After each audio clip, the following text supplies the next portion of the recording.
ಮುಂದುವರಿತಾ ಜನಗಳಲ್ಲಿ ಇರುವಂತಹ ಒಂದಿಷ್ಟು ಪ್ರಶ್ನೆಗಳನ್ನ ನಿಮ್ಮ ಮುಂದೆ ಇಡ್ತಾ ಹೋಗ್ತೇನೆ ನಾನು.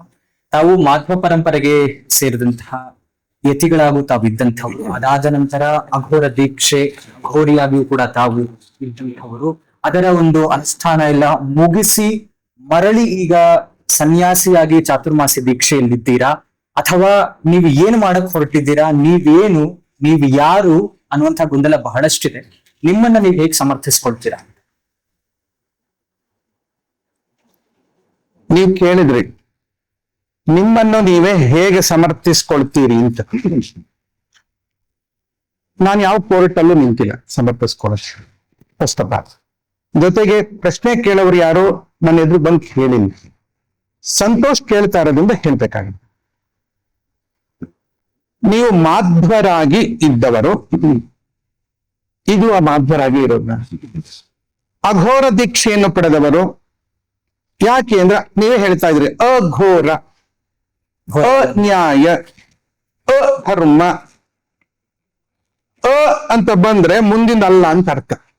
ಅಧರ್ಮ, ಧರ್ಮ ಇಲ್ಲದಿದ್ದು ಅಧರ್ಮ, ನ್ಯಾಯ ಇಲ್ಲದಿದ್ದು ಅನ್ಯಾಯ, ಘೋರವಲ್ಲದ್ದು ಅಘೋರ. ಯಾವುದು ಘೋರ ಅಂತ ಕಾಣಿಸ್ತಾ ಇದೆಯಲ್ಲ ಭಯವನ್ನ ಅನಾವರಣ ಮಾಡಿ ಅದನ್ನ ಬೆತ್ತಲೆ ಮಾಡಿ ಅದರೊಳಗೆ ನಾನು ಬೆತ್ತಲೆಯಾಗಿ ನಿಂತುಕೊಂಡು ನಾನು ಪ್ರಾಕ್ಟೀಸ್ ಮಾಡಿದ್ದು ಭಯವನ್ನ ಗೆಲ್ಲಲಿಕ್ಕೆ ಮಾತ್ರ ಅಘೋರ ದೀಕ್ಷೆ ತಗೊಂಡದ್ದು. ಅಘೋರೇ ಏಭ್ಯೋ ತಘೋರೇ ಏಭ್ಯೋ ಅಘೋರ ಘೋರ ತರೇಭ್ಯ ಸರ್ವೇ ಏಭ್ಯ ಸರ್ವ ಶರ್ವೇ ಏಭ್ಯೋ ನಮಸ್ತೆ ಅಸ್ತು ರುದ್ರರೂಪೇಭ್ಯ. 18 ವರ್ಷಗಳ ಕಾಲ ಯತ್ಯಾಶ್ರಮದಲ್ಲಿದ್ದುಕೊಂಡು ಸನ್ಯಾಸಾಶ್ರಮವನ್ನ ಚೆನ್ನಾಗಿ ಪಾಲಿಸಿದ್ದೆ. ಈಗಲೂ ಆ ಪಾಲಿಸಿ ಒಳಗೆ ಇದ್ದೇನೆ. ಯಾವ ರೂಪ ಇರ್ಲಿ, ಯಾವ ವೇಷ ಇರ್ಲಿ, ಸಾಧನೆ ಮಾತ್ರ ಎಂದು ನನ್ನ ಶರೀರದಿಂದ ಬಿಟ್ಟು ಹೋಗಿಲ್ಲ. ಎಲ್ಲೂ ಕೂಡ ವಿಚ್ಛಿನ್ನ ಆಗಿಲ್ಲ. ಅವಿಚ್ಛಿನ್ನವಾಗಿ ಯತಿಯ ರೂಪದಲ್ಲಿ ಇದ್ದಾಗಲಿಂದಲೂ ತಾಯಿಯ ರೂಪದವರೆಗೂ ನಾನು ಚಾತುರ್ಮಾಸಿ ಆಚರಣೆಯನ್ನು ಬಿಟ್ಟಿಲ್ಲ. ಮತ್ತು ಇದು ಸನ್ಯಾಸಿಗಳಿಗೆ ಮಾತ್ರ ವಿಹಿತ, ಗೃಹಸ್ಥರಿಗೆ ಅಲ್ಲ ಅಂತಿಲ್ಲ.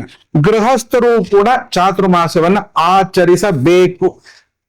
ಆಚರಿಸಬಹುದಲ್ಲ, ಆಚರಿಸಬೇಕು.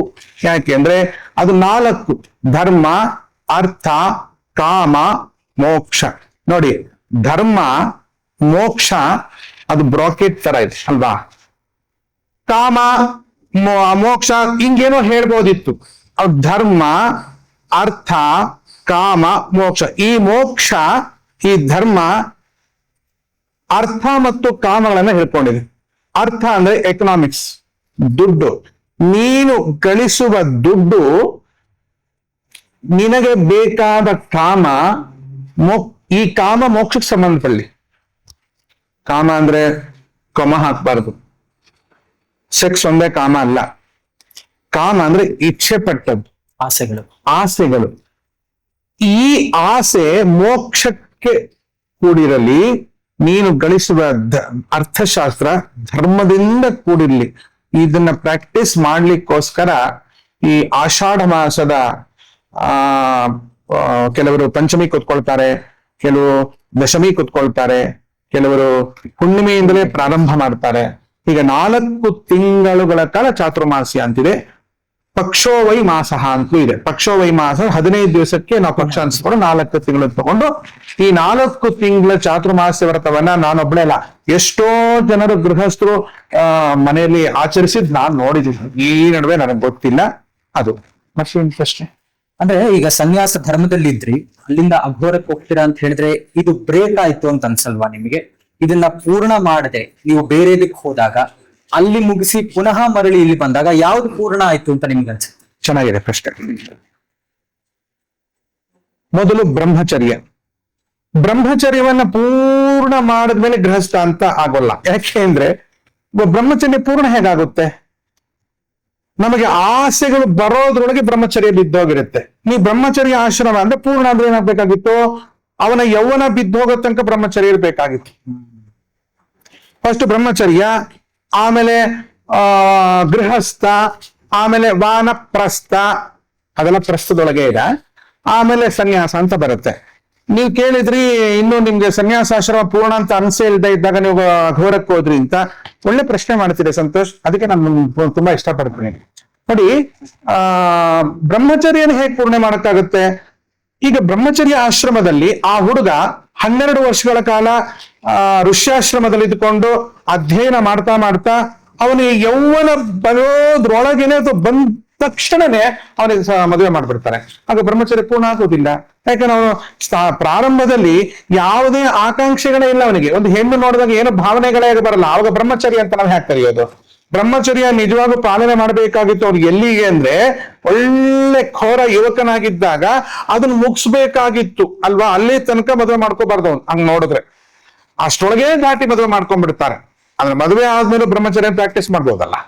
ಯಾಕೆಂದ್ರೆ ಮದುವೆ ಆದ್ಮೇಲೆ ಬ್ರಹ್ಮಚರ್ಯ ಹೇಗೆ ಪ್ರಾಕ್ಟೀಸ್ ಮಾಡೋದು? ಮಾಡ್ಬೇಕ್ರಿ. ಶ್ರೀರಾಮಚಂದ್ರ ಮಾಡಿದಾನೆ, ಶ್ರೀಕೃಷ್ಣ ಮಾಡಿದಾನೆ. ಅಂದ್ರೆ ತನಗೆ ಸಂಬಂಧಪಟ್ಟಂತ ತನ್ನ ಸತಿಯರನ್ನು ಬಿಟ್ಟು ಇನ್ನೊಬ್ರು ನೋಡ್ಲೇ ಇಲ್ಲ ಅಂದ್ರೆ ನೋಡ್ತಾ ಇದ್ರು.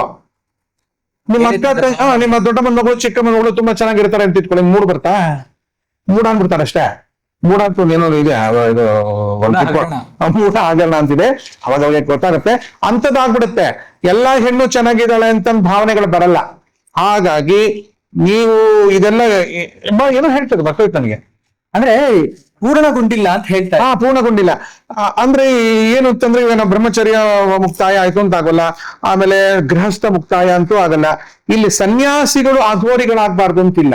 ನಾನು ಹೇಳಿದ್ದೇನೆ, ಕುಟೀಚಕ, ಬಹುದಕ, ಹಂಸ ಮತ್ತು ಪರಮಹಂಸ ಅಂತ 4 ವಿಧ ಸನ್ಯಾಸಿಗಳಿದ್ದಾರೆ. ಅದರ ವಿವರಣೆಯನ್ನು ಕೂಡ ನನ್ನ ಯೂಟ್ಯೂಬ್ ಅಲ್ಲಿ ನಾನು ಹೇಳಿದ್ದೀನಿ. ಕುಟೀಚಕ ಅಂದ್ರೆ ಏನು, ಬಹುದಕ ಅಂದ್ರೆ ಏನು, ಹಂಸ ಅಂದ್ರೆ ಏನು, ಪರಮಹಂಸ. ಈ ಪರಮಹಂಸ ಸನ್ಯಾಸವನ್ನು ಮೀರಿದಂತಹದು ಒಂದು ಅವಧೂತ ಚರ್ಯೆ. ಹಾಗಾಗಿ ಅವರ ಕೆಲವೊಂದು ಏನಾಗುತ್ತೆ ಅಂತಂದ್ರೆ, ಸನ್ಯಾಸದಲ್ಲಿ ಶನಿಯಿಂದ ಸನ್ಯಾಸ ಬರುತ್ತೆ, ಕೆಲವರಿಗೆ ಬುಧನಿಂದ ಸನ್ಯಾಸ ಬರುತ್ತೆ, ಕೆಲವರಿಗೆ ಗುರುವಿಂದ ಸನ್ಯಾಸ ಬರುತ್ತೆ, ಕೆಲವರಿಗೆ ಶುಕ್ರನಿಂದ ಸನ್ಯಾಸ ಬರುತ್ತೆ. ಶುಕ್ರನಿಂದ ಸನ್ಯಾಸ ಬಂದ್ಬಿಟ್ರೆ ಏನಾಗುತ್ತೆ ಅಂತಂದ್ರೆ ನಿತ್ಯಾನಂದ ಆಗುತ್ತೆ. ಓಕೆ, ಪೂರ್ಣಗೊಂಡಿಲ್ಲ ಇಸ್ ಆಲ್ಸೋ ಫೈನ್. ಬಟ್ ಸನ್ಯಾಸ ಧರ್ಮದ ನಿಯಮಗಳು ಅಂತ ಒಂದಷ್ಟಿರುತ್ತೆ. ನೀವು ಅದನ್ನ ಬ್ರೇಕ್ ಮಾಡ್ಲಿಲ್ವಾ? ಅಘೋರ ದೀಕ್ಷೆಗೆ ಹೋದಾಗ ನಿಮ್ಮ ಆಹಾರ ಪದ್ಧತಿಗಳು ಬೇರೆ ಇರ್ತವೆ, ಅದನ್ನ ತಾವು ಮುರಿದಂಗಾಯ್ತು. ಅಘೋರ ಮತ್ ಮುಗಿಸಿ ಅಥವಾ ಈ ಕಡೆಗೆ ಬಂದಾಗ ಪುನಃ ಹೇಗೆ ತಾವು ಕಾಷಾಯ ಧರಿಸ್ತೀರಾ? ಹೇಗೆ ಇದನ್ನೆಲ್ಲ ಪರಿಪಾಲನೆ ಮಾಡ್ತಾ ಇದ್ದೀರಾ? ಸಂತೋಷ್, ಈಗ ಏನಾಗುತ್ತೆ ಗೊತ್ತಾ, ಈಗ ಈ ಸನ್ಯಾಸ ಧರ್ಮವನ್ನ ಇದು ಪ್ರಾಕ್ಟೀಸ್ ಅಲ್ಲ. ಇದು ಈಗ ನಾವೇನ್ ಆಚರಣೆ ಮಾಡ್ತಾ ಇದ್ರು ಸನ್ಯಾಸಿಗಳು, ಇವರೆಲ್ಲ ಸನ್ಯಾಸಿಗಳಲ್ಲ. ಅಯ್ಯೋ, ಇದೊಂದು ಕಾಂಟ್ರವರ್ಸಿ ಆಗುತ್ತೆ ಹೇಳ್ಬಿಟ್ರೆ. ಮದುವೆ ಮಾಡ್ಕೊಂಡ ತಕ್ಷಣ ಅವನ ಗೃಹಸ್ಥ ಅಲ್ಲ. ಆ ಮದುವೆ ಮಾಡ್ಕೊಂಡ ಮೇಲೆ ಯಾವ ಅನುಭವಗಳಾಗ್ಬೇಕಾಗಿತ್ತಲ್ಲ, ಸಿಹಿ ಅನುಭವ ಹುಟ್ಟೋದೇ ಹೆಚ್ಚು ಕಮ್ಮಿ ಅವ್ನಿಗೆ 60-70 ವರ್ಷದ ತನಕ ಗಂಡ ಹೆಂಡತಿ ಜೊತೆಗಿರ್ಬೇಕು. ಅವಾಗೂ ಆನಂದವಾಗಿರ್ಬೇಕು. ಕೇಳಿಬೇಕಾದಷ್ಟು ವಯಸ್ಸಾದವ್ರಿಗೆ ಅವ್ರು ಏನ್ ಹೇಳ್ತಾರೆ ಗೊತ್ತಾ, ನಿಮ್ಮ ಅಜ್ಜನ್ ಇನ್ನೂ ಅರ್ಥನೆ ಮಾಡ್ಕೊಳಕ್ಕಾಗಿಲ್ಲ ಅಪ್ಪಿ ನನಗೆ ಅಂತ ಹೇಳಿ. ಅಜ್ಜನ್ ಕೇಳಿದ್ರೆ, ಸಾಕಾಗಿದೆಯಪ್ಪ ನಿಮ್ಮ ಅಜ್ಜಿ ಸವಾಸ, ನಿಮ್ಮ ಅಜ್ಜಿ ಸಾಕಾಗಿದೆಯಪ್ಪ ಅವಳ ಸವಾಸ, ಯಾವಾಗ ಇದು ಇನ್ನೊಂದು ಜನ್ಮ ಅಂತಿದ್ದು ಬೇಡ ಅನ್ಸ. ಅಂದ್ರೆ ಅದು ಆ ಗೃಹಸ್ಥಾಶ್ರಮ ಪೂರ್ಣ ಆಗಿಲ್ಲ. ಅಂದ್ರೆ ಅದು ಪೂರ್ಣ ಆಗಿಲ್ಲ ಅಂತಲೇ ನಾವು ಅಪೂರ್ಣ ಅಂತ ಹೇಳೋದು. ಅವಾಗ ಆನಂದವಾಗಿ ಹೇಳ್ಬೇಕಾಗಿತ್ತು, ಅವ್ರು ಹೇಳಿಲ್ಲ. ಆ ಸನ್ಯಾಸ ತಗೊಂಡ ತಕ್ಷಣ ಅಲ್ಲಿ ವ್ರತ ನೇಮಗಳು ಅದೆಲ್ಲ ಗೆದ್ದೆದಾಚರತೆ ಶ್ರೇಷ್ಠ ತತ್ತದೇವೇತ್ತರೋ ಜನಾತ್, ಜನಗಳು ಹೀಗಿರಬೇಕು ಅನ್ನುವುದಕ್ಕೆ ಈ ಆಚರಣೆನ ಮಾಡ್ತಾರೆ. ತುಂಬಾ ಒಳ್ಳೇದು. ಆದ್ರೆ ಆಚರಣೆ ಮಾಡುವವರನ್ನೇ ಸನ್ಯಾಸಿಗಳು ಅಂತ ಹೇಳೋಕ್ಕಾಗಲ್ಲ. ಕಾರಣ ಏನಂದ್ರೆ, ಇವತ್ತಿನ ದಿವಸದಲ್ಲಿ ಸನ್ಯಾಸಿಗಳು ಏನ್ ಆಚರಣೆ ಮಾಡ್ತಾ ಇದ್ರಲ್ಲ, ಕೆಲವೊಂದು ಅನಾಚರಣೆ, ಅದನ್ನು ಕೂಡ ಗೃಹಸ್ಥರು ಮಾಡೋಲ್ಲ. ರೆಟ್ಟೆಹಳ್ಳಿ ಪ್ರಾಣೇಶಾಚಾರ್ಯ ಇರಬಹುದು, ಅಥವಾ ಬಾಳಗಾರ ಶ್ರೀನಿವಾಸಾಚಾರ್ಯ ಇರಬಹುದು, ಆಮೇಲೆ ವಾಲ್ಕುಂಡ ನರಸಿಂಹಾಚಾರ್ಯ ಇರಬಹುದು. ನಾನು ನೋಡಿದಂತ ಮಹನೀಯ ದೊಡ್ಡ ದೊಡ್ಡ ಆಚಾರ್ಯಗಳು ಇವರ ಕಾಲ್ ಕೆಳಗೆ ಸನ್ಯಾಸಿಗಳು ತೋರ್ಬೇಕೇನೋ ಅನ್ನುವಷ್ಟು ದೊಡ್ಡ ಸನ್ಯಾಸದ ಆ ತುದಿಯನ್ನು ಮುಟ್ಟುವಂತ ವ್ಯವಸ್ಥೆಯಲ್ಲಿ ಇವರೆಲ್ಲರೂ ಇದ್ರು. ಯಾರೋ ವಾಲ್ಕೊಂಡ ನರಸಿಂಹಾಚಾರ್ಯವಲ್ಲ. ಹೀಗಾಗಿ ಬರೀ ಆಚರಣೆ ಮುಖ್ಯ ಅಂತ ಅನ್ಸ್ಕೊಳಲ್ಲ. ಈ ಆಚರಣೆನ ನೀವು ಬಿಟ್ರಿ ಅಂತಂದ್ರಿ. ನಾನು ಅಘೋರ ದೀಕ್ಷೆಗೆ ಹೋದಾಗ ಯಾವುದೇ ಸನ್ಯಾಸ ಧರ್ಮದ ಆಚರಣೆಗಳನ್ನ ಬಿಟ್ಟಿರಲಿಲ್ಲ. ಪ್ರಾಕ್ಟೀಸ್ ಟೈಮಲ್ಲಿ ಕೆಲವು ಆಚರಣೆಗಳನ್ನು ಮುರಿದಿದ್ದೇನೆ. ಆಚರಣೆಗಳನ್ನು ಮುರಿದ ತಕ್ಷಣ ಸನ್ಯಾಸ ಹೊರಟೋಯ್ತು ಅಂತಿಲ್ಲ. ಯಾಕೆ ಅಂದ್ರೆ, ಇಲ್ಲ, ಅದಕ್ಕೆ ತಪ್ಪಾದಾಗ ಅದಕ್ಕೊಂದಷ್ಟು ಶಿಕ್ಷೆನೋ ಅಥವಾ ಅದಕ್ಕೆ ಪಾಪ ಅಂತ ಆಗತ್ತಾ ಅಂತ. ಶಿಕ್ಷೆ ಪಾಪಗಳಾಗೋದು ಎಲ್ಲಿ ಹೇಳಿ? ಅಲ್ಲ, ಈಗ ಒಂದು ನಿಯಮನ ನೀವು ಮುರಿದಿದ್ದೀರಾ ಅಂತ ಹೇಳಿದಾಗ ಯಾರು ಮನುಷ್ಯರು ಕೊಡ್ಬೇಕು, ದೇವತೆಗಳು ಕೊಡ್ಬೇಕು? ಗೊತ್ತಿಲ್ಲ, ಅದು ನೀವೇ ಹೇಳ್ಬೇಕು. ಸನ್ಯಾಸ ಧರ್ಮದ ಮುಖ್ಯ ಅನುಷ್ಠಾನಗಳು ಯಾವ್ಯಾವುದು ಅಂತಂದ್ರೆ, ಹರಿಯುವ ಹೊಳೆಗೆ ಎದುರಾಗಿ ಸ್ನಾನ ಮಾಡ್ಬೇಕು. ಬಹಳ ಚೆನ್ನಾಗಿದೆ ಸಂತೋಷ ಇದು. ಹರಿಯುವ ಹೊಳೆಯ ಎದುರಾಗಿ ನಿಂತು ಸ್ನಾನ ಮಾಡಬಾರದು. ಎಷ್ಟು ಜನ ಮುರಿದಿದ? ವಾಹನವನ್ನ ಏರಿ ಬರಬಾರದು, ಅದರಲ್ಲೂ ಅಶ್ವವಾಹನವನ್ನ ಏರಬಾರದು. ಅಶ್ವ ಅಂತ ಯಾಕಂದ್ರು?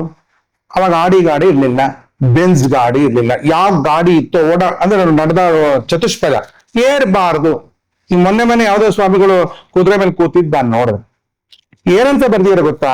ಯದಿ ಒಂದು ಪಕ್ಷ ವಾಹನವನ್ನು ಏರಿ ಬಂದ ಸನ್ಯಾಸಿಯನ್ನು ನೋಡಿದರೆ ಬಟ್ಟೆ ಸಮೇತ ಸ್ನಾನ ಮಾಡಿ. ಆ ಮನೆಯ ಗೃಹಸ್ಥನು ಇಂಥ ಮೈಲಿಗೆ ಸನ್ಯಾಸಿನ ನಾನು ನೋಡಿದ್ನಲ್ಲ ಅಂದುಕೊಂಡು ಉಟ್ಟ ಬಟ್ಟೆಯಲ್ಲೇ ಹಿತ್ಲಲ್ಲೋಗಿ ಬಾವಿಲಿ ದಬ ದಬ ನೀರು ಹೊಯ್ಕೋಬೇಕಂತೆ. ಸತೇಲ ಸ್ನಾನಂ ಆಚರೇ. ಅಪ್ಪಿ ತಪ್ಪಿ ಇದನ್ನೆಷ್ಟು ಜನ ಮುಗ್ದಿಲ್ಲ? ಎಲ್ಲ ಸ್ವಾಮಿಗಳು ಓಡಾಡೋದ್ ಕಾರಲ್ಲೇ. ಆಮೇಲೆ ಇನ್ನೊಂದಿಷ್ಟು ಹೇಳ್ತೀನಿ ನಿಮಗೆ. ತರುತಲ ವಾಸಂ ಕರತಲ ಭಿಕ್ಷಂ ಕೌಪೀನವಂತ ಕಲು ಭಾಗ್ಯವಂತಹ. ಅದು ಸ್ಮಾರ್ತರು ಇರ್ಬೋದು, ವೈಷ್ಣವರು ಇರ್ಬೋದು, ಶ್ರೀ ವೈಷ್ಣವರು ಇರ್ಬೋದು, ಯಾವುದೇ ಜನ ಅವ್ರು ಸನ್ಯಾಸ ತಗೋಬೇಕಾದ್ರೆ ಅವ್ರಿಗೆ ಏನ್ ಹೇಳ್ತಾರೆ? ನಾನು ದಿಗಂಬರ ಅಂತ ಘೋಷಣೆ ಮಾಡ್ಬೇಕು. ದಿಕ್ಕೇ ಅಂಬರ, ಇಡೀ ದಿಕ್ಕುಗಳೇ ನನ್ನ ಮೈ ಬಟ್ಟೆ ಅಂತ ಅನ್ಬೇಕು ಅವರು. ಇವತ್ತು ಅವ್ರ ಬಟ್ಟೆ ತಲೆ ಮೇಲೆ ನಿಲ್ಲಕ್ಕೆ ಕೇಜಗಟ್ಲೆ ಬಂಗಾರದ ಕೂಡ ಹಾಕ್ಕೊತಾರೆ. ನನಗೆ ಮಾತ್ರ ಹೇಳ್ತಾರೆ ಅಷ್ಟೊಂದು ಹಾಕೊಂಡಿದ್ದಾನೆ ಅಂತ. ನೋಡ್ಬೇಕಾದ್ರೆ ಯಾಕೆಂದ್ರೆ ಸನ್ಯಾಸಿ ಬಂಗಾರವನ್ನು ಮುಟ್ಟಬಾರ್ದು, ಸ್ಪರ್ಶ ಮಾಡಬಾರ್ದು. ಇದು ನಾನು ಹೇಳ್ತಾ ಇಲ್ಲ, ಶ್ರೀಮದ್ ಭಾಗವತದಲ್ಲಿ ಪರೀಕ್ಷಿತ ರಾಜನಿಗೆ ಕಲಿ ಕೇಳಿದ್ದು ಜಾಗ ನಾನು ಎಲ್ಲಿರ್ಬೇಕು? ಬಂಗಾರದಲ್ಲಿ ಹೋಗು. ಇವತ್ತು ಬಂಗಾರ ಯಾರ ಮೈ ಮೇಲಿದೆ ಅವ್ರನ್ನ ನಾವು ಕಲಿ ಅನ್ಬೇಕಾ, ಸ್ವಾಮಿಗಳು ಅನ್ಬೇಕಾ? ಅವ್ರಿಂದ ಕಲಿಬೇಕಾ? ಅಲ್ರಿ ಅಮ್ಮ, ನೀವು ಎಷ್ಟು ಬೇಗ ಬಂಗಾರ ಹಾಕೋತೀರಾ ಅಂತ ಕೇಳ್ತಾರೆ. ನಾನು ಏನೋ ತುಂಡ ತುಷ್ಟ ಹಾಕೋದ ಬಂಗಾರವೋ ಅದೇನೋ ಉಮಾ ಕೊಡೋದು ಗೊತ್ತಿಲ್ಲ. ನೀವು ವರ್ಷಕ್ಕೊಂದ್ಸಲ ಬಂಗಾರ ಹಾಕೋತಿರಲ್ಲ, ಕೆಜಿ ಗಟ್ಲೆ ಕಿರೀಟ ಇದ್ರ ಅರ್ಥ ಏನು ಅಂತ ಅಂದ್ಬಿಟ್ರೆ ಸ್ವಲ್ಪ ನಾನು ಕೆಟ್ಟದಾಗ ಮಾತಾಡ್ತೀನಿ. ನೀವು ವರ್ಷಕ್ಕೊಂದ್ಸಲ 10 ಕೆಜಿ ಹೇಲ್ ತಿಂದ್ರೆ ನಂಗೆ ಅಷ್ಟೊಂದು ತಿನ್ಬಿಟ್ರೆ ವಾಸನೆ ತಡ್ಕೊಳಕ್ಕಾಗಲ್ಲ. ಅದಕ್ಕೆ ದಿನ ಇಷ್ಟೇ ತಿಂದ ಅಭ್ಯಾಸ ಮಾಡ್ಕೋತೀನಿ ಅಂತ ಹೇಳ್ತೀನಿ ಅಲ್ವಾ? ಅಂದ್ರೆ ಅದು ಸನ್ಯಾಸ ಮುರಿದಿಲ್ವಾ? ದೊಡ್ಡ ಸನ್ಯಾಸ ಮುರಿತಾ ಅದು. ಇನ್ನು ಸ್ತ್ರೀಯರೊಟ್ಟಿಗೆ ಸಂಭಾಷಣೆ ಮಾಡಬಾರ್ದು, ಸ್ತ್ರೀ ಧನವನ್ನ ತಗೊಳ್ಬಾರ್ದು, ಆಮೇಲೆ ಮದಿರಾ ಅಂಗಡಿಯಿಂದ ಧನ ತಗೊಳ್ಬಾರ್ದು, ದುಷ್ಟ ರಾಜರಿಂದ ಧನ ತಗೊಳ್ಬಾರ್ದು. ಇವತ್ತಿನ ಮಠಗಳಲ್ಲಿ ಅದೇ ತುಂಬಿದೆ ನೋಡಿ. ಹೆಣ್ಮಕ್ಳು ಅವ್ರಿಗೆ ಗಂಡನ್ ಗೊತ್ತಿಲ್ದಂಗೆ ತಗೊಂಡೋಗಿ ಅವ್ರನ್ನೂ ಸೇರಿಸಿ ಅವ್ರ ಹುಂಡಿ ಹಾಕ್ಬಿಡ್ತಾರೆ. ನೀವು ಸನ್ಯಾಸ ಮುರಿದಿಲ್ವಾ? ಯಾವ ವಿಷಯದಲ್ಲಿ ನಾನು ಸನ್ಯಾಸ ಮುರಿದೋಗಿದೆ ಅಂತ ನಾನು ತಲೆ ಕೆಡಿಸ್ಕೋಬೇಕು? ನಾನು ಇಲ್ಲಿಯ ತನಕ ಯಾವುದೇ ರಾಜಕೀಯ ವ್ಯಕ್ತಿಗಳಿಂದ 1 ರೂಪಾಯಿನೂ ಮುಟ್ಟಿಲ್ಲ, ತಗೊಂಡಿಲ್ಲ. ನಾನು ಮದಿರಾ ಅಂಗಡಿಯಿಂದನೂ ತಗೊಂಡಿಲ್ಲ, ಮೈ ಮಾರ್ಕೊಳ್ಳೋರಿಂದನೂ ದುಡ್ಡು ತಗೊಂಡಿಲ್ಲ. ಮತ್ತೆ ಯಾರ ಹತ್ರ ತಗೊಂಡಿದ್ರೆ? ಇಲ್ಲಿ ತನಕ ಯಾರ ಹತ್ರ ತಗೊಂಡಿಲ್ಲ ಸ್ವಾಮಿ, ನಂಗೆ ಗೊತ್ತಿದೆ. ಯಾಕೆ ತಗೊಂಡಿಲ್ಲ ನಂಗೆ ಗೊತ್ತಿದೆ. ತಗೊಂಡಿದೆ ಅಂತ ಅವ್ರು ಹೇಳಿ, ಅವ್ರ ಅಧಿಕೃತವಾಗಿ ಹೇಳಿ. ತಗೊಂಡಿಲ್ಲ ಅಂತ ನಾನು ಹೇಳ್ತೀನಿ. ಈ ತರದ್ದೆಲ್ಲ ಸ್ವತ್ತುಗಳನ್ನ, ಪರದ್ರವ್ಯ, ಇದೆಲ್ಲ ಸನ್ಯಾಸ ಧರ್ಮಕ್ಕೆ ವಿರುದ್ಧ ಇದು. ಆಮೇಲೆ 3 ದಿನಗಳ ವರೆಗೆ ಯಾವುದೇ ಊರಲ್ಲಿ ಅವ್ರು ಇರ್ಕೂಡುದು. ಅವ್ರ ಹೆಸರೇ ಏನ್ ಸ್ಲೋಗನ್ ಹಾಕೋತಾರೆ ಗೊತ್ತ ಸಂತೋಷ? ಪರಮಹಂಸ ಪರಿವ್ರಾಜಕಾಚಾರ್ಯವರ್ಯ ಪದವಾಕ್ಯ ಪ್ರಮಾಣ ಪಾರಾವಾರ ಪಾರೀಣ ಸರ್ವತಂತ್ರ ಸ್ವತಂತ್ರ ಆದಿರಾಜಧಾನಿ ಕರ್ನಾಟಕ ವಿದ್ಯಾ ಸಿಂಹಾಸನಾಧೀಶ್ವರ. ಏನೇನೋ ಅಲ್ರಿ, ನೀನ್ ಕರ್ನಾಟಕ ವಿದ್ಯಾಸಿಂಹಾಸನಾಧೀಶ್ವರ ಅನ್ಬಿಟ್ಟು DKC ಏನಾದ್ರು ನೀವು ಆರ್ಡರ್ ಮಾಡಕ್ಕಾಗತ್ತಾ? ಈಗ ಅಲ್ಲಿ ಬಿಡದಿ ಒಳಗೆ ಬಿಡ ಬಿಟ್ಟಿ ನಡೀತಾ ಇದೆ. ನೀನ್ ಕರ್ನಾಟಕ ಸಿಂಹಾಸನಾಧೀಶ್ವರ ತಾನೆ, ಹೋಗಿ ಹೇಳವನಿಗೆ. ಕೇಳ್ತಾನ ನಿನ್ ಮಾತು? ಅದೆಲ್ಲ ಉಪಯೋಗ ಆಗಲ್ಲ. ಈ ಲೆಕ್ಕದಲ್ಲಿ ನೋಡಿದ್ರು ಕೂಡ ಇಷ್ಟೊಂದು ಬಿರುದಾಂಕಿತರಾಗಿರ್ತಕ್ಕಂಥ ನೀವುಗಳು ಸನ್ಯಾಸಿಗಳು, ನಿಮಗೆ ಮೊದಲು ಶುರುವಾಗಿದ್ದೇನು? ಪರಮಹಂಸ ಪರಿವ್ರಾಜಕಾಚಾರ್ಯ ಅಂತ. ಪರಿ ಅಂದ್ರೇನು? ಪೇರಿ. ಹರಿಕಿ ಪೇರಿ, ಹರಿಯ ಪಾದದಿಂದ ಗಂಗೆ ಉತ್ಪತ್ತಿಯಾದ ಜಾಗಕ್ಕೆ ಹರಿಕಿ ಪೇರಿ. ಈಗ ಹರಿಕಿ ಪುಡಿ ಅಂದ್ರೆ ಹರಿಕೆ ಪೌಡಿ ಆಗ್ಬಿಟ್ಟಿದೆ. ಅದು ರಡಯೋ ರಭೇದ, ಲಳಯೋ ರಭೇದ, ವಭಯೋ ರಭೇದ ಅಂತ ಪಾಣಿನಿ ಸೂತ್ರ ಇರೋದ್ರಿಂದ ರಡಯೋ ರಭೇದ. ಅದು ಪಾದ ಹೋಗಿ ಪಾರ ಆಗಿರ್ಬೇಕು ಅಂತ ಕಾಣುತ್ತೆ. ಹೀಗಾಗಿ ಯಾರು ಕೂಡ ಸನ್ಯಾಸಗಳು ನಡೀತಿಲ್ಲ. ನಿಜವಾದ ಸನ್ಯಾಸಿಗಳು ಅಂತ ಏನಾದ್ರೂ ಇದ್ದರೆ ಅದು ಕೇವಲ ಜೈನವರು ಮಾತ್ರ ಇದೆ. ಈಗ ಅದರಲ್ಲೂ ಕೆಲವು ಜನ ಮೊಬೈಲ್ ಎಲ್ಲ ಇಟ್ಕೊಂಡಿರೋದು ನೋಡ್ತಾ ಇದ್ದೀನಿ, ಅದು ಬಿದ್ದು ಹೋಗಿದೆ ಬಿಡಿ. ಯಾಕಂದ್ರೆ ಟೋಟಲ್ ಆಗಿ ಹೇಳ್ಬೇಕಂದ್ರೆ ಕಲಿಯುಗದಲ್ಲಿ ಸನ್ಯಾಸ ನಿಷಿದ್ಧ. ಯಾರು ಸನ್ಯಾಸಿಗಳು ತಗೋಬಾರ್ದು ಅಂತ ಹೇಳಿದಾರ್ರಿ ಧರ್ಮಸೂತ್ರದಲ್ಲಿ. ಧರ್ಮಸಿಂಧು ತೆಗೆದು ನೋಡಿ, ವೈದ್ಯನಾಥಿಯೇ ತೆಗೆದು ನೋಡಿ, ಸ್ಮೃತಿ ಯಾವ್ದ್ರೇ ತೆಗೆದು ನೋಡಿ, ಕಲಿಯುಗದಲ್ಲಿ ಬ್ರಹ್ಮಚರ್ಯ ಮತ್ತು ಸನ್ಯಾಸ ಎರಡು ನಿಷಿದ್ಧ ಅಂತ ಹೇಳಿದ್ದಾರೆ. ನೀವು ಎಲ್ಲವನ್ನೂ ಕೂಡ ಧರ್ಮಸಿಂಧು ಒಳಗೆ ಹೇಳಿದ್ದಾರೆ, ಮನುಸ್ಮೃತಿಯೊಳಗೆ ಹೇಳಿದ್ದಾರೆ ಅಂತ ಪ್ರತಿಯೊಂದಕ್ಕೂ ನಿಮಗ್ ಬೇಕಾದನ್ನೆಲ್ಲ ನಮಗ್ ಓದಕ್ ಬರ್ದಿರೋ ಪುಸ್ತಕಗಳನ್ನೆಲ್ಲ ಕೋಟ್ ಮಾಡಿ ಕೋಟ್ ಹಾಕೊಂಡಿರೋ ನೀವು ಅಲ್ಲಿ ಕಲಿಯುಗದ ಸನ್ಯಾಸ ನಿಷಿದ್ಧ ಅಂತ ಹೇಳಿದಾರಲ್ಲ. ಕುದುರೆ ಮೇಲೆ ಕುತ್ಕೋಬಾರ್ದು ಅಂತ ಹೇಳಿದ್ದಾರೆ, ಆಮೇಲೆ ಹರಿಯೊಳಗೆ ಸ್ನಾನ ಮಾಡಬಾರ್ದು ಅಂತ ಹೇಳಿದ್ದಾರೆ. ಇದನ್ನ ಯಾಕೆ ಮಾಡ್ತಾ ಇಲ್ಲ? ಇದನ್ನೆಲ್ಲ ನೀವು ಮಾಡ್ತಾ ಇರೋದ್ರಿಂದ ನಿಮ್ಗಿಂತ ನಾನ್ ವಾಸಿ ಅನ್ಸುತ್ತೆ. ಯಾಕೆಂದ್ರೆ ನಾನು ಅದೆಲ್ಲ ಮಾಡಿಲ್ಲ. 18 ವರ್ಷಗಳ ಕಾಲ 19 ವರ್ಷಗಳ ಕಾಲ ಬರೀ ಪಾದದಲ್ಲೇ ನಡೆದಿದ್ದೀರಿ. ಕರತಲ ಭಿಕ್ಷಂ, ಪಾತ್ರೆ ಇಟ್ಕೊಳಂಗಿಲ್ಲ. ಇವತ್ತಿನ ಸನ್ಯಾಸಿಗಳು ನೋಡಿ, ಬಂಗಾರದ ಲೋಟ, ಬಂಗಾರದ ತಟ್ಟೆ, ನಮ್ಮ ಮಾಧ್ವರ ಕಂಬಿ, ಬೇರೆಯವ್ರು ಗೊತ್ತಿಲ್ಲ. ಹೀಗೆ ಇಂಥದೆಲ್ಲ ದೊಡ್ಡ ವೈಭೋಗಗಳನ್ನು ಮಾಡ್ತಿರುವ ನಿಮಗೆ ನಾನು ಅನಾಚರಣೆ ಮಾಡಿದೆ ಅಂತ ಹೇಗೆ ಗೊತ್ತಾಗತ್ತೆ?